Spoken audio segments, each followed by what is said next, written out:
You're a cop in everything but name. Saving Gotham's not my job anymore. I do this, there's no turning back. No, there isn't. GCPD is not Gotham. Gotham listens to me.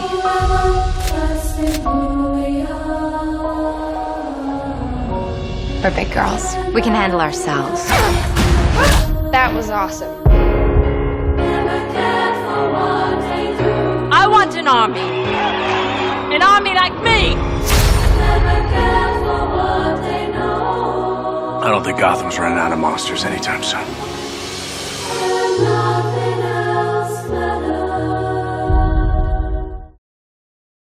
Hey YouTubers, it's Charlie. So Killer Croc, bunch of other monsters from Batman's Rogues Gallery coming to Gotham this season. Let's break it down. There's actually a bunch of characters in this. This is like the monster season. If you didn't see season 2 of Gotham, at the end, a big bus, like a truckload full of inmates at Arkham. They were all being worked on by Hugo Strange, got out, including the mysterious doppelganger of Bruce Wayne. So I know a lot of people are like, wait a minute, does that mean they're doing a Hush arc? Because they've already done Thomas Elliot and he was a different character. This might be a minor course correction to that because they are doing Court of Owls. So when he says there's no turning back, when he's getting ready to do something, he's basically saying that he's building out the Batman persona by building the mask that is Bruce Wayne. The douchey rich guy that drives around in fancy cars, goes to parties, acts very differently from the dark, brooding, true self of Bruce Wayne. Batman is the real Bruce Wayne. Figuratively, when the cowl comes off, the mask goes on. So that's going to start happening this season.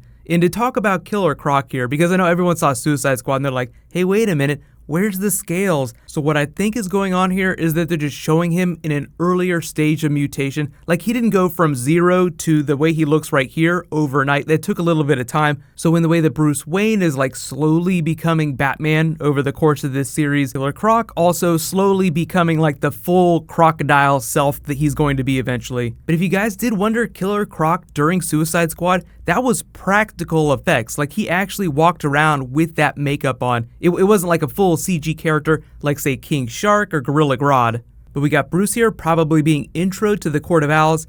This person here with the knife might be one of the Talons, but remains to be seen because Fish Mooney's outfit actually resembles the Talons' armor from the comics, so it remains to be seen when it comes to Court of Owls. This is what the actual owl masks look like though. Adult Poison Ivy, I think the way they're explaining her getting older super fast is that it's the same character, but she goes through a metamorphosis like she does in the comics in the animated series, so she just comes out looking like this. Hugo Strange locked up still experimenting, probably gonna play with even more monsters. In Barbara, so here's the thing about Barbara. So in previous seasons, when she started to go crazy, when she flew off the deep end at the end of season 1, I was like, maybe they're gonna turn her into the show's version of Harley Quinn. Season 2 went by, none of that stuff happened. She just got crazier and crazier. So it's okay, she's a crazy person who is from the comics, but not like her comic book self. But then at Comic-Con this year, the showrunners are like, Harley Quinn is already on the show. It's just that the person that they're turning into Harley Quinn hasn't become Harley Quinn yet. So I was like, oh yeah, they're probably talking about Barbara.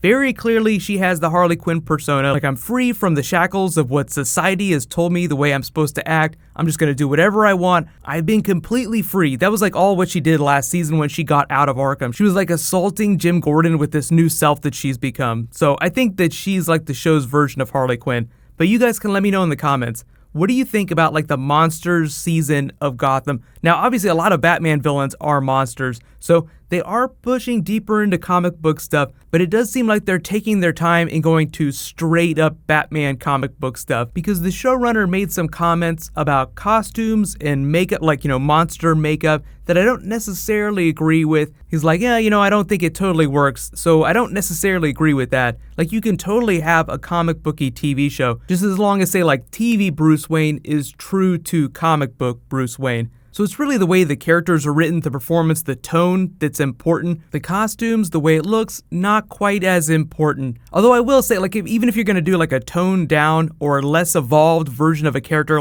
oh, this is this character before some of this stuff had happened, you still wanna be relatively true to that costume in the comics.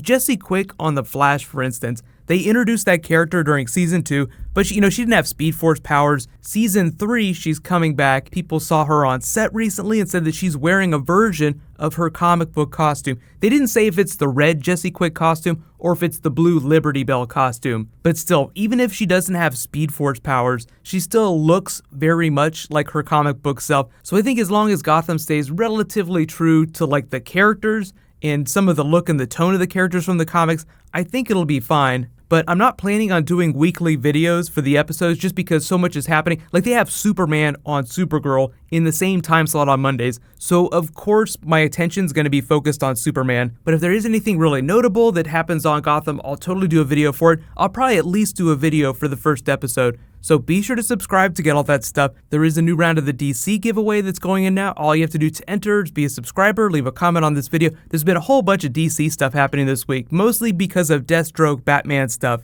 But I do think it's interesting that the Gotham TV show is able to do some Batman characters that they're doing in the movies. So I don't know if Jeff Johns is responsible or what's going on behind the scenes at Warner Brothers, but it seems like they're loosening up on the TV shows doing movie characters. So I'm actually really happy about that. Like Mad Hatter is a good example. He's going to be on the TV show this season. He'll be the guy from Walking Dead who played that wolf during season 5. Don't worry if you didn't watch Walking Dead. He's just being played by an actor who actually looks legitimately crazy in real life. So we'll see how it goes. I'm really curious about Gotham this season. There are definitely a couple of actors, like big actors on the show, that I really do not like. But even if I'm not doing videos for it, like I still watch it week to week. So if you're a big Batman fan, lots of Batman stuff happening on Gotham this season. Next video later tonight will probably be Guardians of the Galaxy 2. Vin Diesel was fangirling over a preview that he got to watch. It's like the most hilarious thing ever. So he and James Gunn did this big video, so I'll do a video for that later tonight.